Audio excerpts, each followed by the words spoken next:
আসসালামু আলাইকুম ওয়া রাহমাতুল্লাহি ওয়া বারাকাতুহু।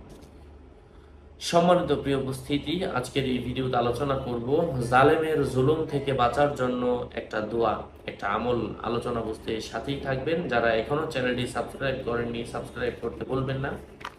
ভেরিফাই চ্যানেলের ডিসক্রিপশন বক্সে ক্লিক করলে পেজ এবং আইডি আসবে। এটা ছাড়া আলাদা অন্য কোনো পেজ নেই, আইডি নেই, ইমো নেই, হোয়াটসঅ্যাপ নেই, টিকটক নেই। সাবধান, নাম ছবি দেখে বিভ্রান্ত হওয়া যাবে না। প্রত্যেক ভিডিওতে আলাদা আমি সাবধান করি, সতর্ক করি। কারণ অনেকে আমার নামে বিভিন্ন পেজ অথবা আমার ছবি, আমার নাম ব্যবহার করে বিভিন্ন আইডি খুলে ভরে ফেলছে। হ্যাঁ, নাম ছবি দেখে বিভ্রান্ত হওয়া যাবে না। এই জন্যই বলি ভেরিফাই চ্যানেলের ডেসক্রিপশন বক্স দেখুন। যাই হোক, যে কথা বলছিলাম, যদি কেউ আপনার উপর অনেক বেশি পরিমাণের জুলুম করে, জুলুমের মাত্রা ছাড়িয়ে যায়, তাহলে আপনার এই আমলটা করতে হবে।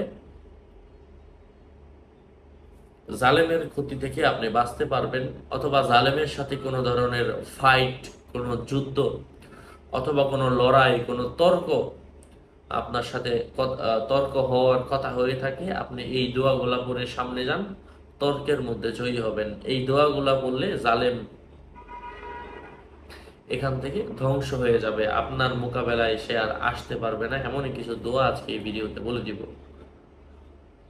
উপায় অথবা নিয়ম হচ্ছে, যখনই জালেমের কাছে যান, যাওয়ার আগে দিনে রাতে যে কোনো সময় পাক পবিত্র অবস্থায় তিনবার আউযু বিল্লাহি মিনাশ শাইতানির রাজিম, বিসমিল্লাহির রহমানির রহিম, আপনি তিনবার সূরাতু আল ফাতিহা পাঠ করেন, অর্থাৎ আলহামদুলিল্লাহি রাব্বিল আলামিন, এটা পাঠ করেন তিনবার।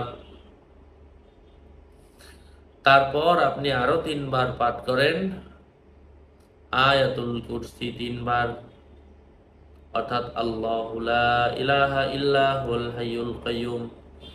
সূরাতু আল ইখলাস তিনবার, অর্থাৎ কুল হুয়াল্লাহু আহাদ আল্লাহুস সামাদ। এবং সূরাতু আল কুরাইশ সাতবার, অর্থাৎ লিইলাফি কুরাইশ ইলাফিহিম রিহলাতাশ শিতাই ওয়াস সাইফ। এগুলা পাঠ করেন, ইনশাআল্লাহ জালেমের মন নরম হয়ে যাবে, জালেম আপনার ক্ষতি করতে এসেও ফিরে যাবে ইনশাআল্লাহ। যাই হোক, আরো আপডেট পেতে সাথেই থাকবেন। আপনাদের মঙ্গল এবং দীর্ঘায়ু কামনা করে এখানে শেষ করছি। দেখা হবে অন্য কোনো ভিডিওতে। আরো আপডেট পেতে সাথেই থাকবেন। সুস্থ থাকবেন, ভালো থাকবেন। আসসালামু আলাইকুম ওয়া রাহমাতুল্লাহি ওয়া বারাকাতুহু।